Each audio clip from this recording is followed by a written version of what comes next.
Olá, olá a todos e todas que estão chegando aqui na TV 247 para mais uma live aqui do nosso Comitê Zero. Hoje com a entrada um pouquinho atrasada aqui, com emoção, né? Como a gente fala, entrada com emoção. Com alguns probleminhas técnicos, mas deu tudo certo. Estamos aqui, entramos. Então, já vai colocando aí o seu like aqui nessa live, porque ela vai ser muito, muito boa, muito importante. Dois temas muito fundamentais. Então, dando boas-vindas a todo mundo que está chegando aqui na live do Comitê Zero. E pedindo a todo mundo que já vá compartilhando a live e dando o like e se inscrevendo no canal, se não é inscrito ainda aqui na TV 247, para que a gente possa propagar para o maior número de pessoas essa live e os assuntos que nós vamos tratar aqui. A gente tem muita coisa legal para falar. Tivemos aí um pouquinho de questão técnica, acho que o Genuíno está terminando aqui ele vai fazer uma mudança aqui de computador para dar tudo certo, está aqui no bastidor. Mônica e Lúcio, bem-vindos! Mônica já é daqui, lógico. Tudo bom, Mônica? Como é que você está aí? Muito feliz, eu acho que nós estamos conseguindo trazer assuntos extremamente importantes que é necessário problematizar. Eu acho que a gente teve esses ataques às escolas, que são um tema importantíssimo, infelizmente, é uma tragédia, né, que está sendo recorrente, né? A gente vê claramente uma importação do modelo americano, uma coisa que acontecia na sociedade americana e que começa a acontecer aqui, que tem muitos fatores aí que eu acho que seria bom a gente discutir, né? Porque são várias transversalidades. A gente precisa problematizar para entender o que leva a sociedade ser palco desse tipo de fenômenos que são absolutamente impensáveis e totalmente fora de qualquer humanidade. Quando a gente imagina 4 crianças morrerem dentro de uma creche. Eu trabalhei 9 anos em creche, eu sei a questão toda da instituição escolar e tal, e eu acho importante a gente poder refletir por que será, né, que as escolas e creches estão sendo atacadas e essa problemática toda da política, né, do ensino médio, dessas discussões, dessas mudanças. Então, eu vou ficar bem satisfeita de escutar Lúcio, Genuíno e Valéria, a gente poder levar esse debate para esse público maravilhoso que nos acompanha, né? Porque, eu acho que a esquizoanálise ela é tanto política, hoje eu vou ter que tratar um pouquinho também, falar da psicologia, né? Porque eu acho que é importantíssimo não misturar psicologia com psiquiatria, e essa questão dos diagnósticos é uma naturalização de perversões e gaiolas que vão surgir que desconfiam gente, muitas vezes, das questões fundamentais. Então, boa tarde a todos. Obrigada pela presença, Genuíno e Lúcio. Muito bom. Peraí, Genuíno, deixa eu abrir aqui que estava dando um barulhinho. Peraí, pronto. Bem-vindo, Genuíno, aqui conosco mais uma vez para falar aqui no Comitê Zero. Tudo bom? Boa tarde, estou à disposição. Muito bom. E a gente quer muito ouvir as suas ponderações, porque elas têm sido muito importantes aí para muita gente. Posso começar, Valéria? Pode. Deixa eu só dar um oizinho aqui para o Lúcio. Oi, Lúcio. Tudo bom com você, nosso querido Lúcio, do portal Fio do Tempo. Tudo bom, Lúcio? Tudo bem, pessoal. Olá para todos. Mônica, Valéria, Genuíno, pessoal que está nos assistindo. Muito bom poder estar aqui para compartilhar esse momento de escuta, principalmente. Eu acho que a gente está vivendo também uma série de problemas, um adoecimento também na escuta, faltando doçura de ouvir, né, perspectivas que às vezes não são as mesmas para a gente poder pensar melhor, para poder agir. Né? Gratidão novamente por poder escutar o Genuíno aqui. Passa a bola. Muito bom, Genuíno. Vai lá, começa aqui Sua palavra é muito importante para nós. Lúcio, eu agradeço, Mônica, e agradeço, Valéria. Olha, nós devemos situar essa problemática da violência nas escolas, do novo ensino médio, e toda a estratégia que aprisiona o futuro da juventude. Na verdade, a questão central é que essa época histórica que vem com o neoliberalismo traz na sua esteira a violência, o maniqueísmo, a questão do ódio, a questão do individualismo, do medo. O próprio futuro é ameaçado, né? O futuro está sequestrado por uma política econômica neoliberal, por uma concepção de Estado em relação às políticas sociais, por um clima de guerra cultural, e a educação e a juventude ela é o nervo sensível de qualquer momento histórico em qualquer país. O que vem acontecendo com o Brasil, principalmente a partir da crise de 2014, 2015, 2016 até agora, a educação ela acabou-se, as escolas elas viraram vítimas desse processo. A escola deixou de ser o espaço da cidadania, a discussão do futuro, da gestão democrática, e está se hipotecando o futuro da juventude. Aqueles que têm mais recursos fazem um nível mais elevado e o apartheid social entra nas escolas. Na medida em que você tem uma cultura da violência, uma espécie de guerra cultural, um individualismo de que o outro é inimigo, isso acaba entrando dentro da escola. Por outro lado, vocês sabem melhor do que eu que as escolas elas estão deterioradas, precarizadas. Não há acompanhamento dos professores, não há assistência aos professores, não há valorização dos professores, não há funcionários, vamos dizer, suficientes nas escolas.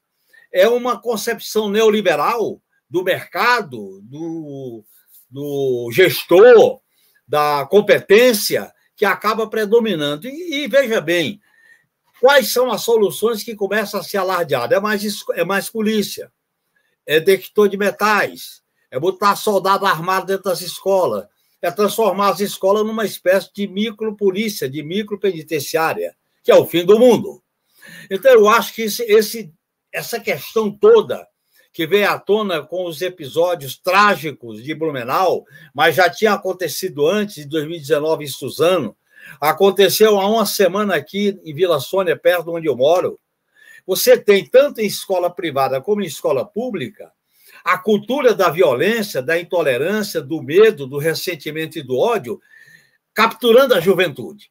Isso vem na bojo das redes sociais, vem na falta de orientações democráticas à altura dos desafios do momento e a juventude fica refém desse desastre civilizatório que é o neoliberalismo econômico, a precarização das políticas públicas, a ideologia da prosperidade do mercado, e você fica amarrado a isso. Eu acho que o novo governo tem um grande desafio pela frente. Eu estou me opondo ao novo Enem, ao novo ensino médio, NEM. Eu acho que é uma reforma para trazer para dentro das escolas, para dentro dos currículos, para dentro da educação, o apartheid social.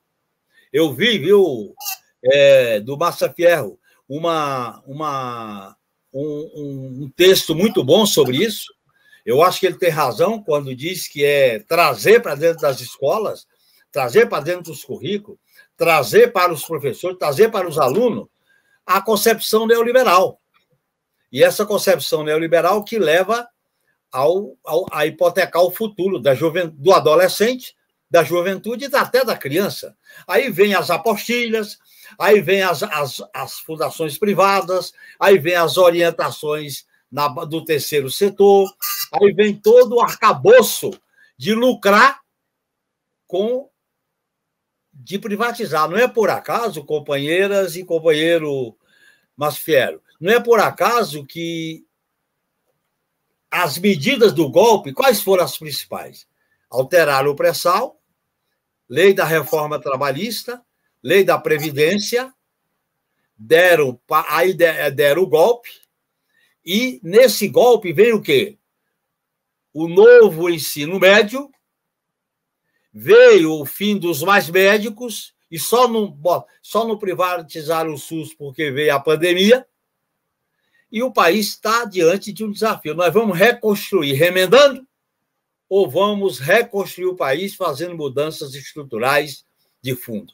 Esse é o dilema que eu estou colocando para o debate nesse momento em que o centro é isso. Não há um momento na história do Brasil, vocês sabem disso muito bem, Lúcio, que você acompanha muito bem isso, não há um momento da história do Brasil que a questão da educação não tivesse ligada com os desafios políticos. Foi assim na época do Anísio Teixeira, foi assim na época do Paulo Freire, foi assim com Florestan Fernandes, foi assim com Darcy Ribeiro, foi assim na Constituinte, foi assim no Pacto Nacional pelo Desenvolvimento Educacional, foi assim na discussão da Lei de Diretrizes e Bases. Não dá para a gente desligar a problemática da educação, a problemática da juventude, a problemática das escolas de um projeto. Ou o projeto neoliberal captura e dirige, ou um projeto democrático e popular, antineoliberal, reorienta a educação em outros princípios e outros parâmetros. Essa é a minha colocação inicial para o nosso debate. Muito bem, muito obrigada pela sua introdução aqui. Olha, o nosso querido Flávio Ricardo Vassoler está aqui mandando um parabéns aqui. Querida Valéria Marco, parabéns pelo seu trabalho, parabéns pela conversa com o grande José Genuíno, um forte abraço. E eu sugiro a todo mundo que estiver aqui que possa assistir tanto o tríptico que nós fizemos ontem, falando, junto com o Flávio e o Doni Correia, falando sobre tiros em Columbine, aquele documentário que faz uma análise muito pertinente. Parece que a gente está falando da nossa sociedade aqui, do Brasil de hoje em dia, né? Assistir também o Giro das 11 de ontem, que também foi muito interessante, com o Daniel Cara, o Fernando Horta, falando sobre essa questão do ensino. Então, acho que vale muito a pena. Genuíno, olha, hoje a gente tem aqui, né? Quer dizer, você, a Mônica, o Lúcio, teríamos também a Helenira Vilela, mas ela mandou uma mensagem, o avião que ela vinha foi alterado, e ela, na verdade, nesse momento está voando, então provavelmente ela não vai chegar a tempo. Aí a gente tenta remarcar uma outra data para conversar com ela. Mas, na verdade, assim, o que a gente percebe é que essa tragédia, que a gente coloca tragédia entre aspas, porque é uma tragédia anunciada, né? É algo que poderia ter sido evitado, que ocorreu em Blumenau. A política colocada aí nos últimos 4 anos pelo governo do inominável em relação a armamento, né? Quer dizer, a ideia, é interessante ver nesse documentário do Tiros em Columbine o quanto essa visão armamentista é uma visão de uma sociedade, da sociedade média lá americana. Nós estamos falando de um documentário que tem 21 anos, mas a atualidade é gigantesca. Então, a gente está lidando com essa questão dessa cultura de desqualificar o Estado, as polícias, e dizer que a defesa desse país seria dada pelo cidadão, que teria que ter o direito a armas. Então com isso vem toda a sorte de violência e de paradigma de uma sociedade absolutamente animalesca, em paralelo com um projeto totalmente neoliberal de sucateamento como o Genuíno falou, foram várias as ações, né, ao longo dos anos aí, mas no caso especificamente do ensino médio, é a eliminação de todo o pensamento crítico, de toda a possibilidade de reflexão clara sobre a sociedade, tudo aquilo e tudo que comporta essa sociedade, produzindo pessoas que não vão ter possibilidades de ascensão, vão ficar restritas a carreiras mais técnicas, vão ser, de fato, mão de obra barata, né? Vamos dizer, esse é o intuito, é criar mão de obra barata que não pensa e que se submete a um tipo de estrutura no qual ela não vai questionar, né? Então, assim, e em paralelo a isso, aí fazendo uma ponte com o trabalho do Lúcio e da Mônica, uma construção essa subjetividade construída é o quê? Ou são pessoas anestesiadas por remédios ou anestesiadas por uma visão de mundo muito limitada, ou são pessoas tão frustradas, tão sufocadas, e aí a violência vira, por exemplo, no caso, falando de tiros em Columbine, agora aí falando de alguns dos ataques que a gente teve aqui no Brasil, que a gente já teve vários ao longo aí desse curto espaço de tempo. Então, assim, você tem uma sociedade doente, que não sabe o que fazer com as suas emoções, submetida a essa estrutura neoliberal que nos força a ficar dentro dessas caixinhas e de preferência com remédios, né, dopados, né? Então, assim, vou passar aí a palavra para o Lúcio e depois para a Mônica, e daí a gente faz joga com esse debate. Vai lá, Lúcio.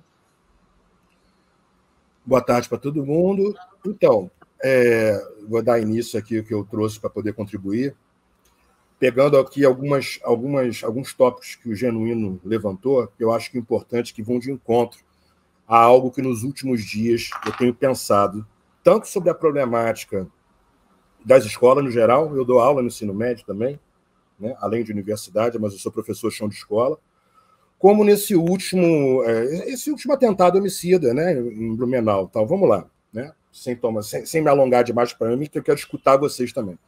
É o seguinte, o Genuíno falou em maniqueísmo, individualismo, em egoísmo. Nos últimos dias, né, depois que primeiro eu vou falar de Blumenau, né, depois que eu tive notícia daquilo, me avisaram pelo Zap, eu tinha feito um vídeo na véspera, uma coincidência, justamente sobre essa crescente da violência nas escolas, né? Eu acho que tem uma especificidade do caso de Blumenau, e particularmente, Mônica conhece o meu trabalho clínico, né? Eu tenho muita cautela em sair opinando. Eu não sei praticamente nada sobre a pessoa que cometeu os homicídios lá. Então, sair agrupando tudo, eu acho uma temeridade, né? Mas sobre o aumento da violência nas escolas, né? Eu fiz até um vídeo onde eu destaquei um recente que teve com bomba, um outro que um menino esfaqueou a professora, matou a professora na escola. O do ano passado, próximo ao fim do segundo turno da eleição, né, em que elegemos Lula, e teve um rapaz menor de idade, também invadiu uma escola e matou a tiros pessoas, né, com uma postura, inclusive, de quem sabia o que estava fazendo no sentido de ação tática, né, o pessoal que é envolvido com polícia, com militar. E o que eu tenho para trazer, que eu acho que não é de novo, mas é importante a gente pensar. A gente tem que se escutar nesse momento, né? Escutar as perspectivas diferentes, mas que possam somar para poder saber agir, né? Eu peguei umas ideias do Augusto Boal, por exemplo, do teatrólogo, que é um artista, e que fala de um problema que Mônica tocou aqui, que é, vamos dizer assim, de uma certa importação de modelos, né, maniqueístas que empurram para o individualismo, para o egoísmo e para a violência, e que o Boal ele vai chamar de invasão de cérebro, no capítulo de um livro dele chamado Estética do Oprimido.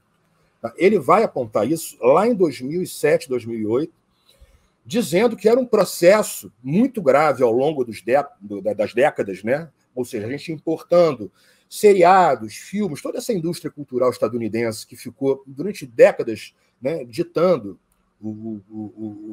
essa indústria do entretenimento e transmitindo, né, para a juventude, para os adultos, para o pessoal todo, esses valores com heróis, anti-heróis extremamente violentos, né, bombas e tiros e facadas e séries, né, de homicidas, e no rastro disso vieram games também. Eu vou dar só um exemplo, se eu estiver falando corretamente aqui, é um tal de GTA, na década, no início do 2000 e pouco já existia, em que a pessoa, o usuário do game, o jogador, ele mata outros personagens à paulada, aí ganha prêmio, ganha dinheiro e tal.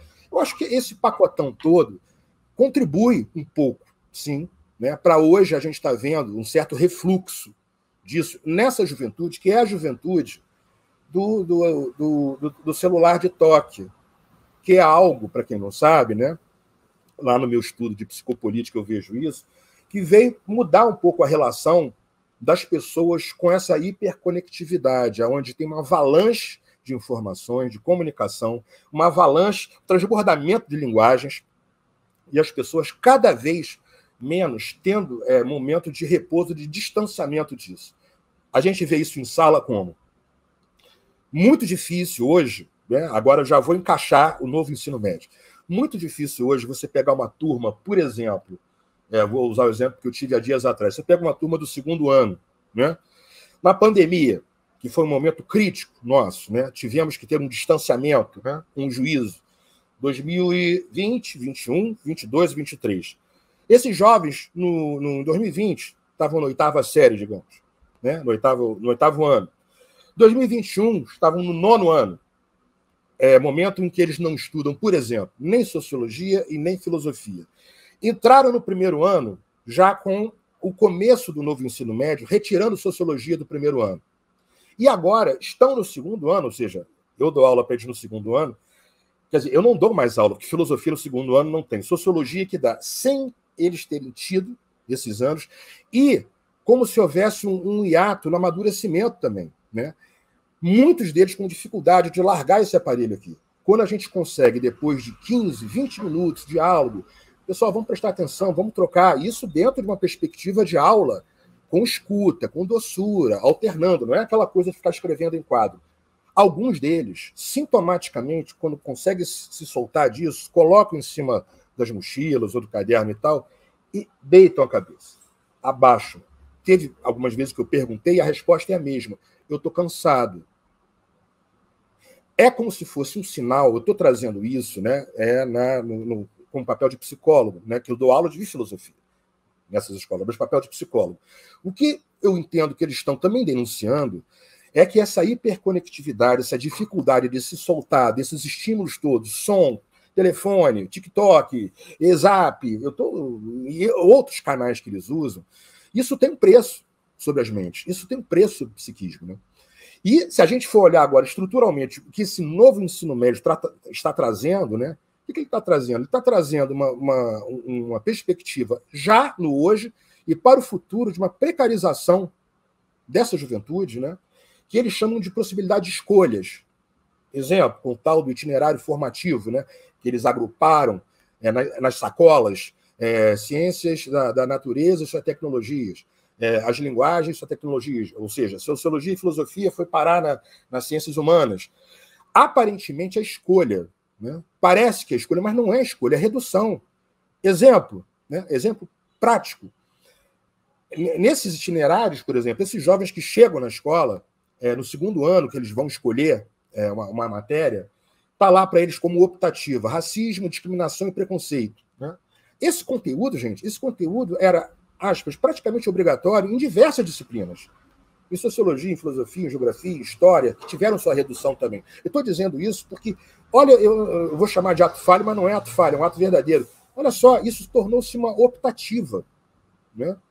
E eu não estou nem aqui elencando que eu vi vários programas nos últimos dias, tanto aqui como o 247, como em outros canais, falando matérias do tipo, vamos fazer brigadeiro, o que rola por aí e tal. Então, acho que a gente está vivendo, parece que eu estou juntando duas coisas que não se tocam, mas se tocam, né? Essa mutilação, essa aberração que eu creio que é o novo ensino médio, né? Com esses fenômenos de ataques, de violência crescente, né, em que os jovens nas escolas eles estão sendo afetados, sim, na leitura que eu estou tentando fazer, inclusive compartilhando, trazendo a visão de um artista, de um teatrólogo, que ele chama de invasão de cérebros. E, gente, o Boal, quando trata isso, me lembra até uma expressão que o Genuíno usa muito, que é a necessidade de conquistar corações e mentes e campo, no chão de rua, no chão de escola, o contato com as pessoas. E o Boal vai dizer que a Guerra do Futuro, isso 2008, seria a guerra da desinformação. É muitíssimo interessante essa abordagem, porque ele fala que isso tudo que ele está falando, essa importação de fora desses modelos maniqueístas, o bem e o mal, do herói justiceiro, né? Ele tem o direito, ele tem a razão, ele tem o poder, então ele pode matar, ele pode fazer a justiça com as próprias mãos. Nós temos vários exemplos aí. Isso tudo está justamente nesse campo de desinformação que nós estamos vivendo e que tem dutos na internet, canais de fóruns, de encontros e tal, que seguramente, quando pega uma pessoa que já está desarmonizada, que já está, digamos assim, um pouco transtornada, né, com problemas e não está legal, ela, naquele mundo, naquele isolamento por detrás da tela, ela vai ser influenciada, sim, né, por esse tipo de conteúdo, por esse tipo de assédio das linguagens, vamos dizer assim. Né? Então, só para terminar, a fala tem uma pessoa que está aqui, Maria Angélica Coldebelli, ela colocou assim: na escola não é lugar para polícia. Realmente não é lugar para polícia. As nossas escolas aqui do estado do Rio, a estrutura, hoje, para vocês terem ideia, talvez alguns já saibam, não tem profissionais da área de saúde mental mais, não contratam. Não existe. Exemplo, psicólogo, a Mônica insiste, psicologia institucional, não tem nenhum. Os docentes, os professores e professoras, eles estão no limite. Não só no ensino médio, no básico também. Outro dia eu conversei com uma colega do ensino básico, até a 9ª série, ela falou: eu estou para pedir embora, eu não aguento, estou adoecendo. E vários colegas estão adoecendo. É que o Genuíno tocou. Também a falta de cuidado com essa carreira docente. Eu estou me referindo especialmente ao serviço público. Né? Falta de cuidado que vai em termos de salário, de atenção, de escuta de quais são os problemas, escutar o que esses docentes têm para trazer de contribuição com o dia a dia em sala de aula.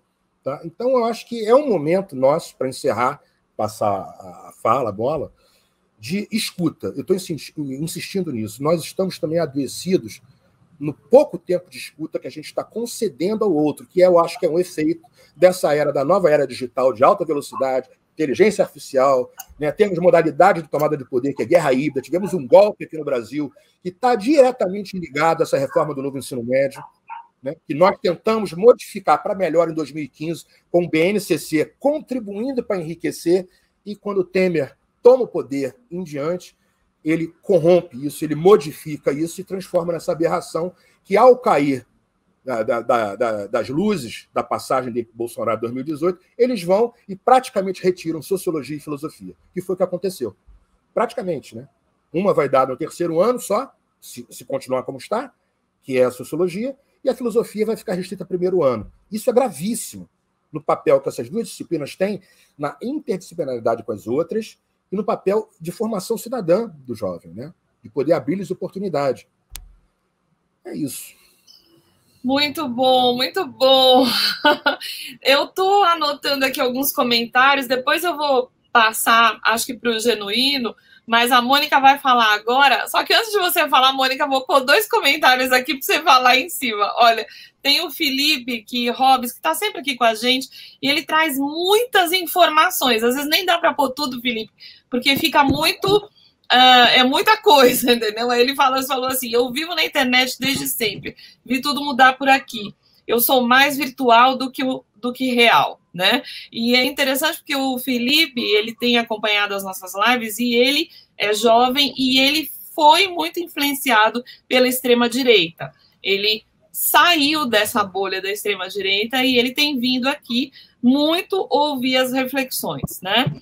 Então, Mônica, passo para você, depois a gente joga para o Genuíno debater algumas observações aqui. Não, acho interessantíssimo quando ele traz que é mais virtual, né?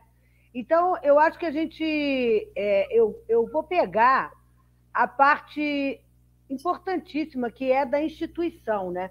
A instituição escolar, né? As instituições, né? Então, o Guattari vai falar aqui no Revolução Molecular que um empreendimento educacional não poderia se escrever de modo válido seu campo a questões de técnicas de aprendizagem ou de socialização. Ele coloca de imediato toda uma série de problemas micropolíticos. Então, agora, falando como psicóloga, né? Porque eu também... Mônica, só cuidado com o seu microfone, porque você está fazendo muito barulho com ele. Vai lá. Melhorou assim? Ah, tá. Então, como psicóloga, eu gostaria de tocar no assunto. Primeiro, a extrema-direita, né? A extrema-direita americana, ela traz características muito claras, né? São características de violência, características da questão da hegemonia branca, racismo, parará, pororó. E que é interessante que ela seria um grupo pequeno de pessoas, mas que teve uma repercussão muito grande e ela adentrou. Então, ela adentrou na nossa sociedade, adentrou nas nossas instituições, e agora eu fico muito impressionada com essa coisa da psicopatia, né? Porque então todos são psicopatas. Teve surto psicótico. E eu, como esquizoanalista, claro que eu tive que estudar bastante para entender o que é psicose, o que não é psicose, o que seria uma psicopatia. E que a psicopatia a gente vai ver que é uma questão do psicólogo. Então, são comportamentos, padrões comportamentais e afetivos, toda uma problemática que foi no nosso sistema judiciário, né, foi considerado como doença mental e que, na verdade, o psicopata ele não deveria nem ser chamado de doente mental, até porque o psicótico ele tem uma alteração total da realidade, entende? É um problema sério isso de achar que a psicopatia é uma doença mental e, por conta disso, não tem nada a ver com a questão social. E, justamente, esse tipo de comportamentos violentos, esse tipo de comportamento narcisista, esse tipo de comportamento que só interessa para ele status, poder e diversão, a gente também tem que questionar um pouco muitas séries que romantizaram o psicopata, né? O sociopata tem aqueles comportamentos muito agressivos, agora o psicopata é muito organizado. Ele planeja as coisas muito bem. E, de repente, eu tenho o fato de um paciente meu em sofrimento mental que foi internado. Ele foi internado, ficou amarrado e, ao lado dele, tinham vários assassinos que estariam no tal manicômio judiciário soltos. Então, tem uma grande diferença. Eu acho interessante a pessoa assistir no filme The Wall o que é um surto psicótico. Entende? Porque essa naturalização das perversões, porque o psicopata ele é um grande pervertido, entende? Ele tem o desejo dele desviado. O que ele deseja não é o que nós desejamos, mas, ao mesmo tempo, ele está espalhado pelas sociedades do mundo inteiro. Como vai se saber aonde que eles são produzidos ou não? Porém, existe uma questão social que, no caso, a minha opinião é que houve uma autorização. Nós vivemos um tempo de governo em que se juntou vários vetores. Então, quando a gente tem a escola sem ter as disciplinas que levariam as crianças a serem críticas, a gente fala 6 anos, 8 anos, nós estamos falando de uma criança que tinha 10 anos e que agora tem 18. A gente está falando de uma criança com 12 que agora tem 21. Então, elas passaram por uma lavagem cerebral, porque a escola, como aparelho ideológico do Estado, como bem define Althusser, que o Guattari traz aqui, ela não deixa de ser um aparelho ideológico. Entende? Então, as crianças aprendem uma série de valores do capitalismo. Então, ela vai falar, trata-se de uma iniciação ao sistema de representação e aos valores do capitalismo, que não mais põe em jogo somente pessoas, mas que passa cada vez mais pelos meios audiovisuais, eu acho que virtuais, hoje em dia, que modelam as crianças aos códigos perceptivos, aos códigos de linguagem, aos modos de relações interpessoais, à autoridade, à hierarquia, a toda a tecnologia capitalista das relações sociais dominantes. Então, qual era a relação social dominante nesses últimos anos? Extrema-direita. e com os valores da extrema-direita. Então, a escola, ela também ela é atacada agora, eu acho interessante, porque sempre a gente inverte, né? A escola, os estudantes eram revolucionários, eram lugares em que as crianças aprendiam a se revoltar, a criticar, a problematizar. E, de repente, surge o quê? Vamos fazer escola militar. Então, aí a gente pula para o outro lado. Então, esse tipo de absorção pela nossa sociedade dessa política de extrema-direita e desse representante altamente psicopata que nós tivemos, eu acho que dá para ver nas atitudes e tal, está deixando rastros, né? Não acaba, os ataques não acabam. E essa reforma do ensino, né, seria uma mudança para a escola virar o quê? Porque a grande quantidade, o que aconteceu na pandemia, que foi tudo virtual, né? Então, agora tem-se uma proposta do híbrido, mas, ao mesmo tempo, se esvaziam os conteúdos. São apostilas. Uma coisa é híbrido, outra coisa é EAD.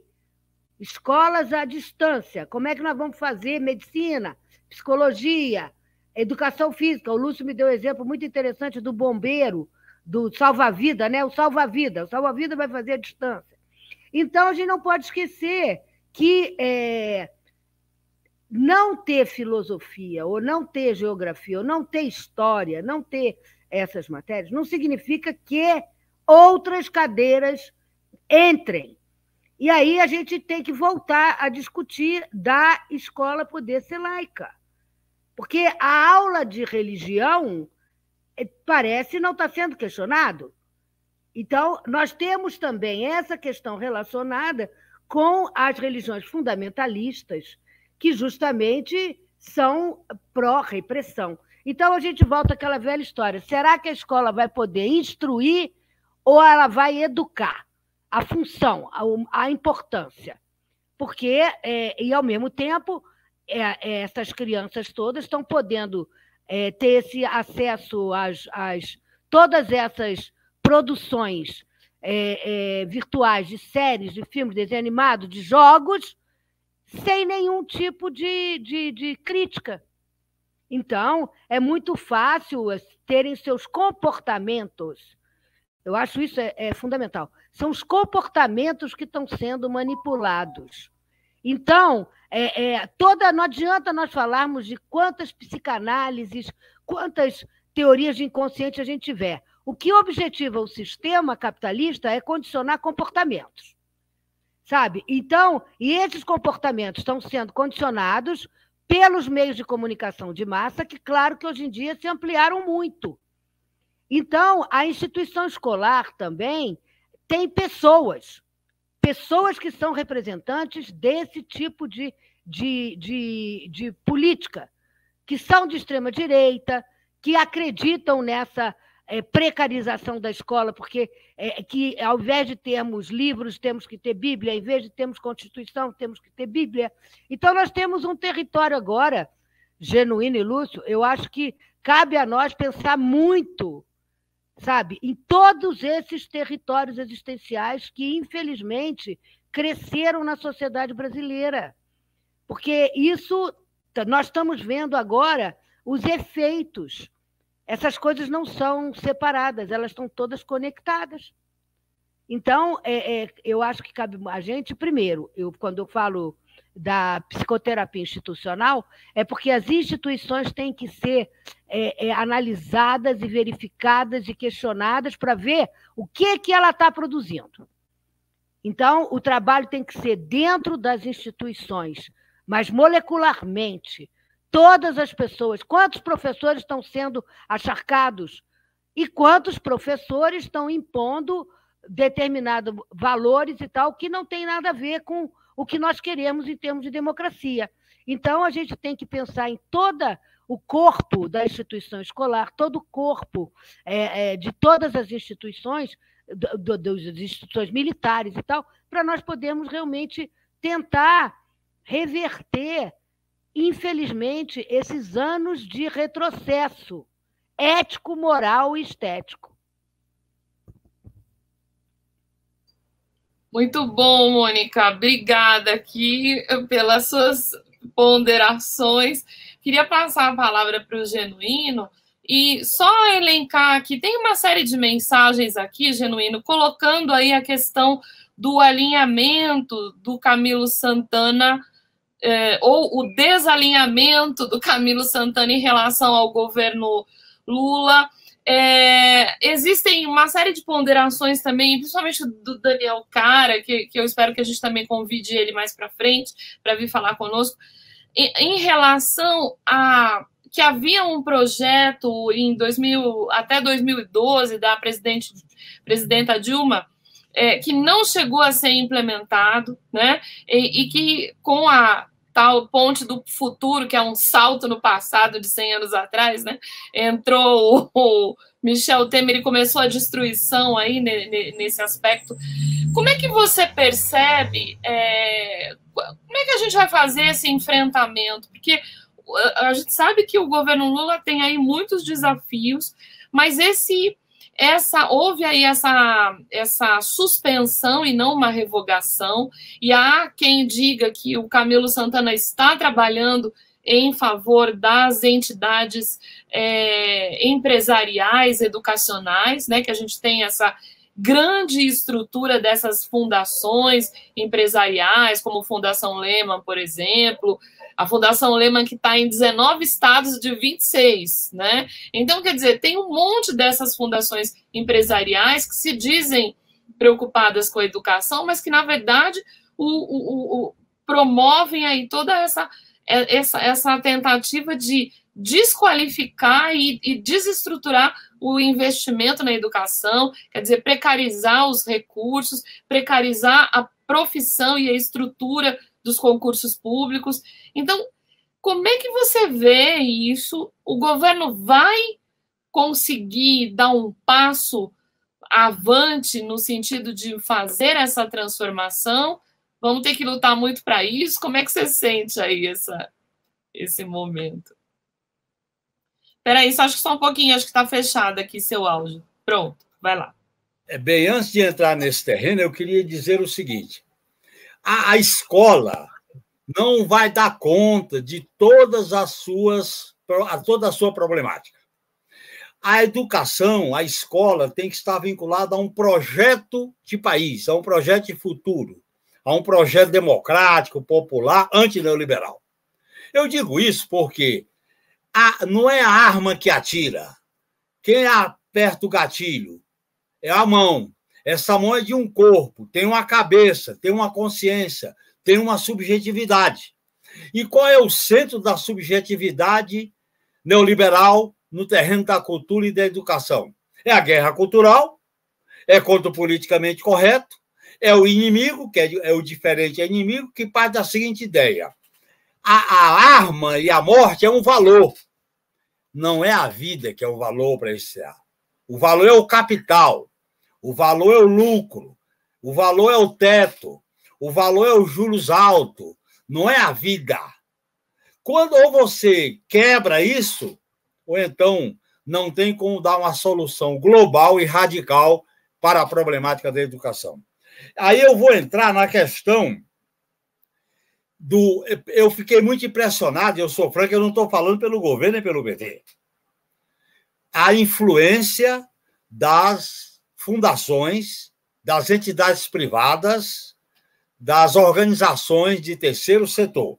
Aliás, tem um artigo brilhante que foi publicado ontem, do Fernando Cássio, da Universidade Federal do ABC, da Carta Capital, mostrando a lista, os nomes, como é que influenciam, como é que trabalharam, como é que elas se envolveram os governos estaduais, inclusive alguns do PT, como no caso do Ceará. Então, eu acho que o problema é profundo. Porque se nós não enfrentarmos essa questão, o nosso projeto democrático, popular, soberano fica manco. E fica manco por uma razão. Qual é o conceito de sociedade democrática? Qual é o conceito de formação plena pluralista? Qual é o conceito de vincular a ciência aplicada com a ciência, com o conceito mais amplo? Qual é a visão que nós vamos ter da ciência básica com as carreiras humanas? Como é que nós vamos discutir o futuro da juventude? O neoliberalismo quer que os ricos sejam os eunucos do capitalismo e os pobres sejam terceirizados, precarizados, sejam os gestores, entre aspas, os empreendedores, entre aspas. Por isso que é fazer bolo, é aula de pet, é academia, essas coisas. Então, eu acho que a concepção de igualdade de direitos, a concepção de pertencimento, a concepção de uma crença comum na comunicação entre as pessoas, a concepção de que o interesse coletivo não pode ser saqueado, capturado pelo individualismo da gestão e da meritocracia. Se nós não enfrentarmos esses valores no âmbito da educação, nós vamos ficar manco. Um projeto de país fica manco. E isso está na história do Brasil. Os grandes momentos da história do Brasil teve grandes líderes. De onde é que veio Paulo Freire? De onde é que veio Anísio Teixeira? De onde é que veio Darcy Ribeiro? De onde é que veio Florestan? De onde é que veio o movimento da Constituinte pela educação pública? De onde é que veio a disputa da Lei de Diretriz e Base? De onde é que veio a discussão, na época do governo Dilma, do Fórum Nacional pelo Desenvolvimento da Educação? O golpe interrompeu isso e produziu, assim como produziu a mudança na CLT, produziu a mudança na educação. Então, se a gente quer reconstruir o país, temos que revogar. Agora, aí você coloca as pessoas. E aí, como é que nós vamos fazer? Luta social, luta popular, insurgência da cidadania.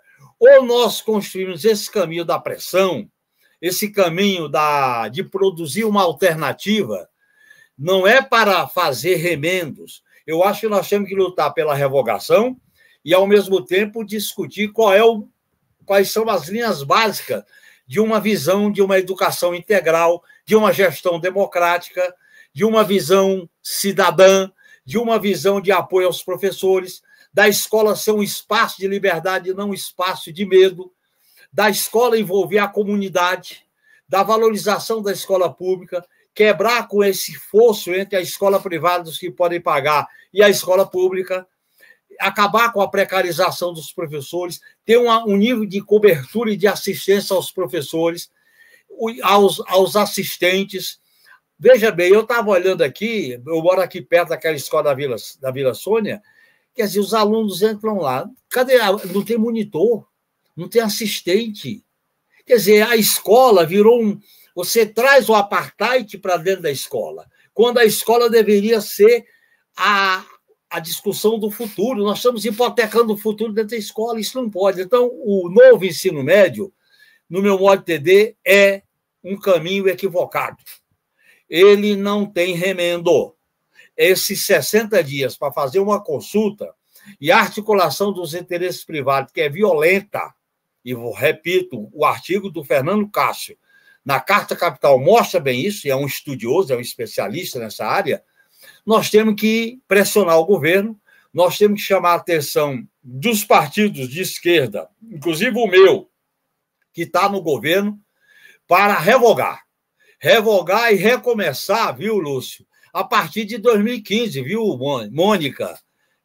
De 2015, quando havia um movimento no governo Dilma para uma pactuação. Você só pode fazer uma pactuação pela educação se envolver as entidades de professores, as entidades de estudantes. A partir daí, você pode dialogar com os interesses privados, porque o modelo de educação no Brasil é público e privado, e confessional. Mas você tem que priorizar, a esquerda tem que priorizar a educação pública de qualidade. Então, eu acho que nós deveríamos colocar essa questão como uma grande prioridade. É um projeto estratégico. Não é um projeto só para pegar um fato concreto, um fato específico, e agora vamos discutir.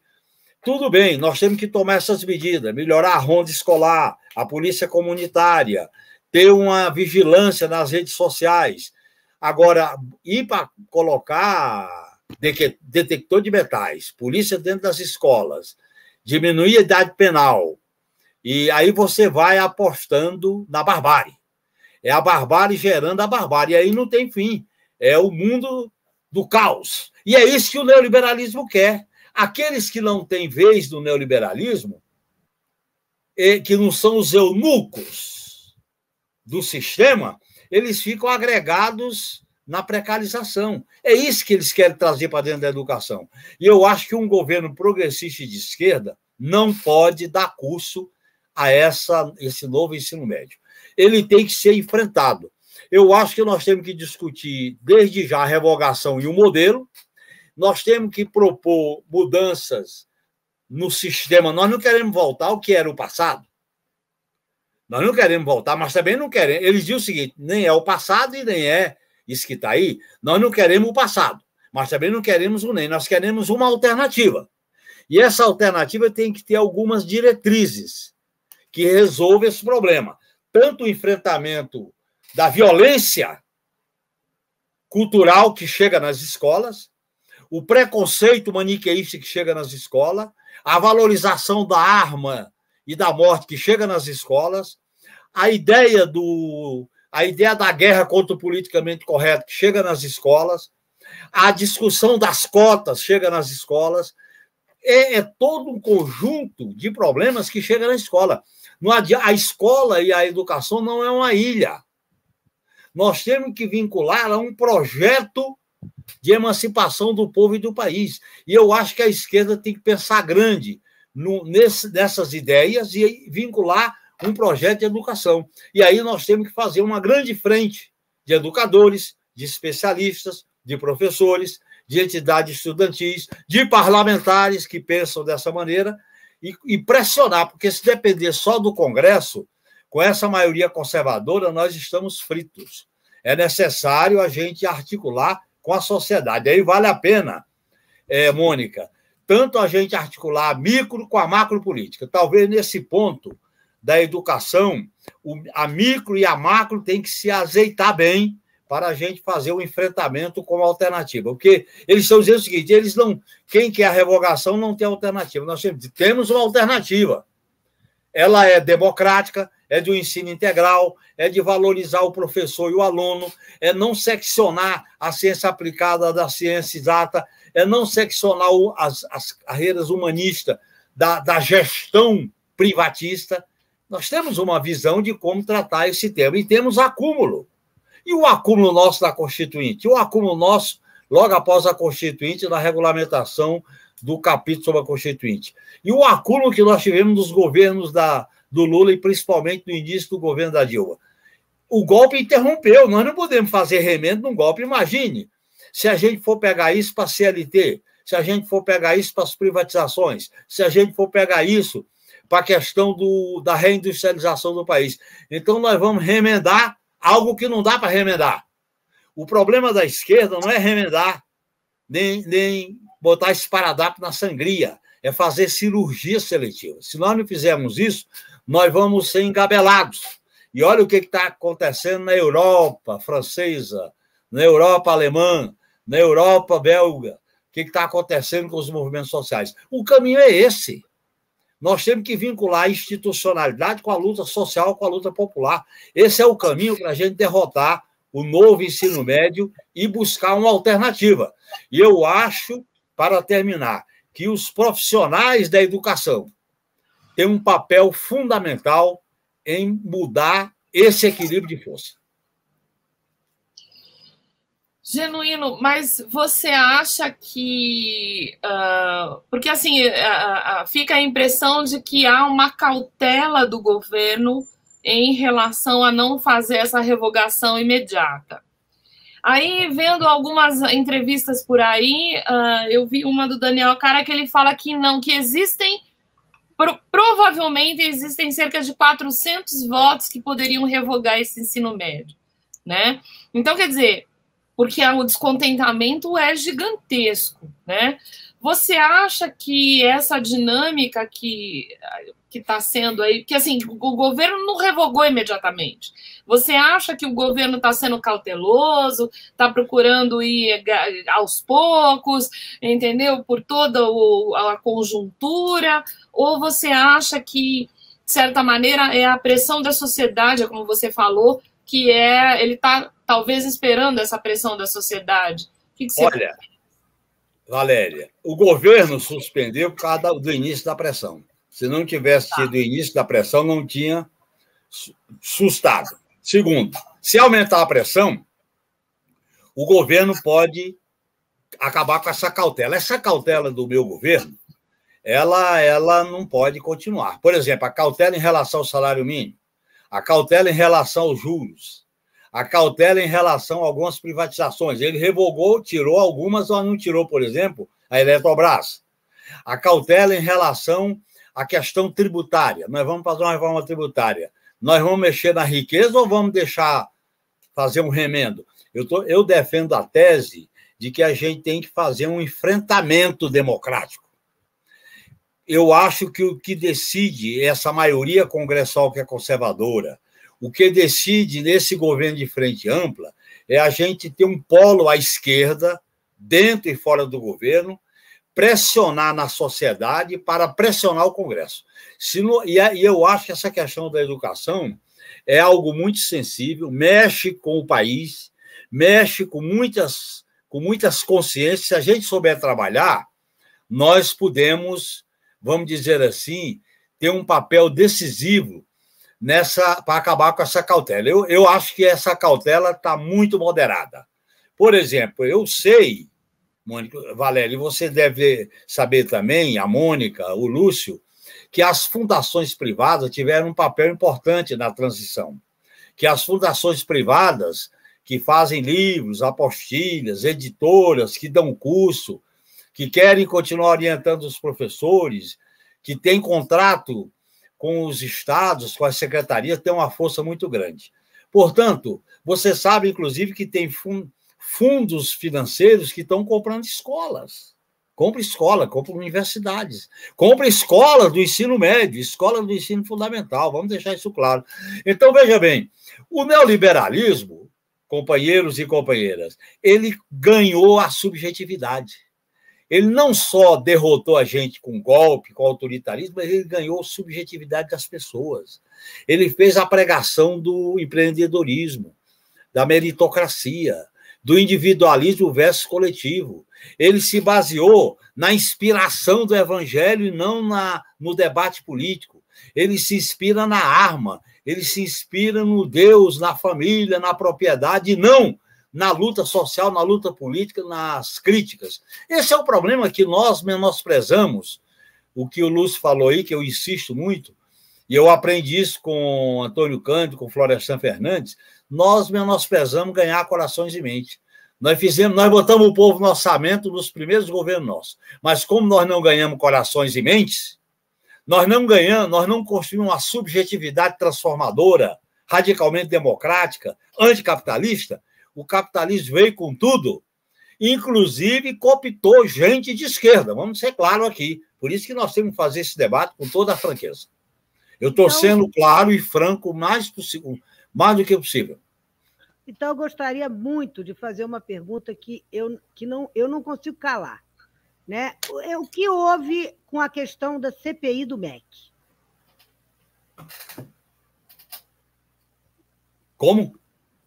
A CPI do MEC. Aquele problema todo do ministro extremamente evangélico, a invasão que teve toda no todo o sistema educacional. Nunca mais se falou sobre isso? Olha, a destruição é tão evidente, é tão escancarada, que eu acho que qualquer CPI vai ficar aquém do que as revelações estão apresentando. É mais ou menos como a CPI do 8 de janeiro. É tão claro, é tão evidente a tragédia, que eu acho que fica evidente. Eu acho que, nesse momento, Mônica, nós devíamos priorizar a revogação, apresentar as razões da revogação, e nós devemos entrar no mérito da crítica ao novo ensino médio, para mostrar que não tem nada de novo, é velho, que estão trazendo com a imagem de novo algo muito velho, é algo que não tem conserto, e, evidentemente, a gente tem que buscar uma alternativa. E eu acho que é por aí que a esquerda tinha que fazer uma polarização da sociedade para o governo. Eu acho que, do jeito que está hoje, tem que ser da sociedade para o governo. Essa consulta, que o Ministério deu um prazo de 60 dias, eu acho que vai ser uma homologação. Esse modelo de consulta não tem o debate, não tem o contraditório, não tem a polêmica. Era muito melhor ter uma Conferência Nacional de Educação. Por que o governo não chama uma Conferência Nacional de Educação? Não vai ter uma Conferência Nacional de Saúde? Não vai ter uma Conferência Nacional de outras áreas? Podia ter uma Conferência Nacional de Educação. E aí vamos discutir as ideias básicas de um novo modelo. Eu digo claramente, e eu aprendi isso com a minha experiência no parlamento. Ou a esquerda apresenta um projeto para a educação em consonância com o seu projeto de futuro, ou então nós ficamos mancos. Porque não é por acaso que a educação é estratégica. Você vai ler a obra do Gramsci, a educação é muito importante. Você vai ver a obra de todas as transformações humanistas, democráticas, radicais no mundo, tem que mexer com a educação. Não dá para a educação ser o covil dos conservadores, ser o covil dos fascistas e ser o covil do fundamentalismo contra as mulheres, contra a comunidade negra, contra a comunidade LGBTQIA+, contra a comunidade dos povos originários. Ou nós quebramos com essas muralhas e construímos um futuro, ou nós vamos ser coniventes com o futuro hipotecado da juventude, porque é disso que se trata. Nós não podemos aceitar que o futuro da juventude seja hipotecado e que o medo do medo entre dentro das escolas. A pior coisa é o medo, e o medo do medo é pior ainda. Eu acho que é uma tarefa gigantesca. Nós temos que promover uma certa rebelião cívica com esses novos valores para reformar profundamente, transformar a educação brasileira, que nós não conseguimos nos primeiros governos nossos. Nós estamos avançando nos encaminhamentos do governo Dilma, veio o golpe e aí retrocesso. Esse retrocesso do NEM é tão grave como foi o pré-sal, como foi a mudança na CLT, como foi a questão, por exemplo, das privatizações, como foi o PPI da Petrobras, do ponto de vista da importância estratégica para o sistema capitalista neoliberal. Muito bem. Olha, antes de a gente... Eu queria falar um pouco sobre a questão do caldo simbólico construído aí para que essas tragédias aí, como a de Blumenau, acontecessem, né? Mas queria fazer uma pergunta para você, Genuíno. Tem vários comentários aqui no sentido de que como é que se comunica, né? Então tem gente que fala assim, os pais não têm noção dessa questão do ensino médio. Aí outros dizem, não, os pais das escolas públicas estão mais antenados com essa questão do ensino médio. Eu acho que essa divisão entre escola pública e privada ela é muito radical. Eu dei aula há quase 30 anos em escola privada, e a diferença dos alunos de 30 anos atrás, alunos de teatro, a minha matéria era teatro, entre os alunos de 30 anos atrás, eles eram muito contestadores, criativos, se colocavam. Os de agora são absolutamente apáticos. Eles não saem do lugar da escola privada, né? Então, assim, como é que essa comunicabilidade, como é que a gente vai... como é que você vê isso? Quer dizer, é ir para as ruas, mas como é que o governo pode trabalhar essa comunicabilidade? Valério, primeiro, ir para as ruas. Segundo, fazer a relação entre o micro e o macro. Terceiro, fazer a discussão política cidadã, do que eu chamo de uma cidadania insurgente. Quarto, fazer a pressão no Congresso Nacional e no governo. Tem que fazer essa pressão. Os grandes movimentos de mudança na educação brasileira foi fruto de grandes campanhas. Eu repito, campanha do Paulo Freire, o papel do Darcy Ribeiro, o papel do Florestan, o papel da década de 60, o papel da discussão da transição da ditadura para a democracia, a luta na Constituinte. Portanto, eu acho que nós temos que recolocar essa questão. Primeiro, a educação, dentro desses itens, ela tem que se incorporar como uma prioridade, uma diretriz de um programa mínimo que possa unir as forças progressistas. Eu acho que a tragédia desse novo ensino médio, Valéria, vai aparecer no Enem daqui a 2 anos. Porque você vai ver que o Enem praticamente vai ser enfraquecido, ou no mínimo, ou liquidado no máximo. Porque quem é que vai entrar no Enem? É quem... Isso, Lúcio, é quem pode pagar. Quer dizer, a escola pública não vai. Então, isso vai enfraquecer. Nós temos que mostrar os riscos para os pais, para a sociedade, para o governo. Eu acho que tem muita gente no governo que é sensível. Essa discussão ainda está muito manipulada, muito maquiada pela concepção das fundações privadas, que usam todo um esquema na mídia, todo um esquema na grande comunicação. E eu acho que essa pressão, nós deveríamos potencializar os nossos blogs, a imprensa alternativa, para criar uma corrente forte, como já avançamos um pouco, avançar muito mais. E a gente fazer os debates no micro, nos bairros, nas escolas, com os profissionais, a gente fazer um trabalho por baixo e por cima. Se a gente ficar só em cima enfraquece. Tem que ser por cima e por baixo, por dentro e por fora. É assim que eu vejo na minha maneira de atuar com a minha experiência. Você não acha, Genuíno, que se a gente pudesse fazer com que as escolas pudessem ser mais flexíveis, quebrar dentro das próprias escolas essa questão da fala, né? Dos alunos poderem falar, dos pais poderem falar, dos professores poderem falar, porque hierarquizou muito. E essa coisa do medo que você falou, a maior parte das instituições escolares, os professores, que eu tenho convívio com muitos, e também a gente observa isso na saúde, criou-se uma... Ou você concorda ou é perseguido. Então, essa questão do fascismo, ele está nas instituições. Por isso que eu falo sempre, cadê a faxina das instituições?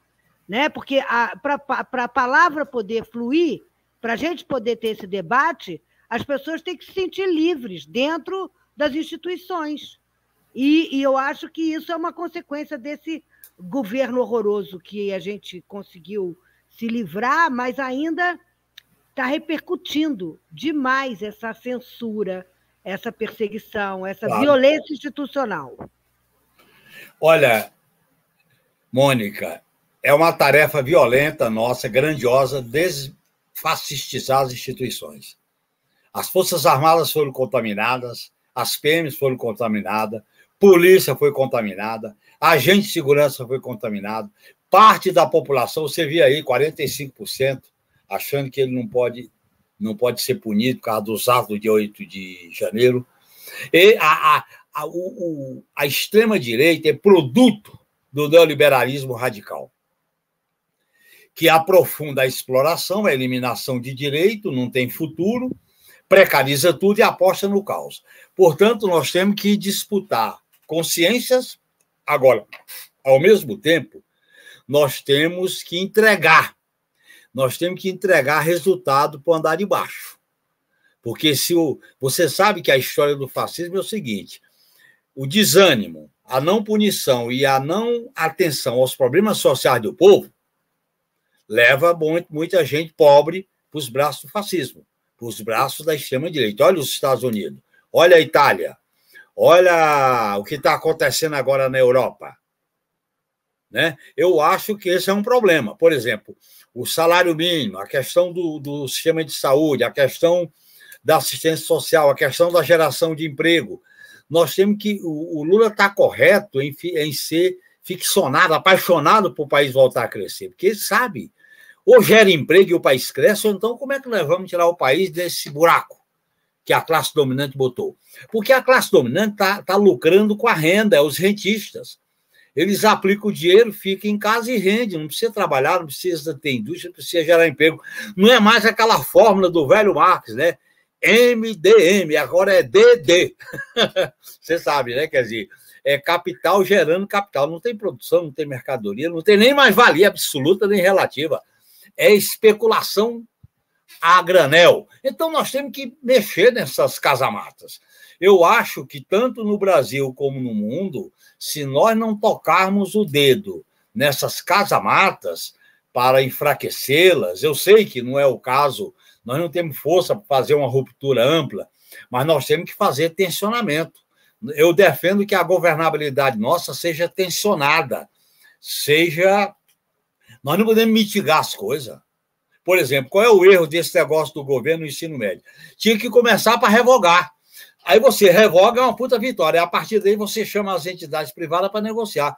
Se você começa não revogando, você perde força para discutir com elas qual é o modelo único de educação no Brasil que vai conviver com o ensino privado e com o ensino público. Esse é o problema.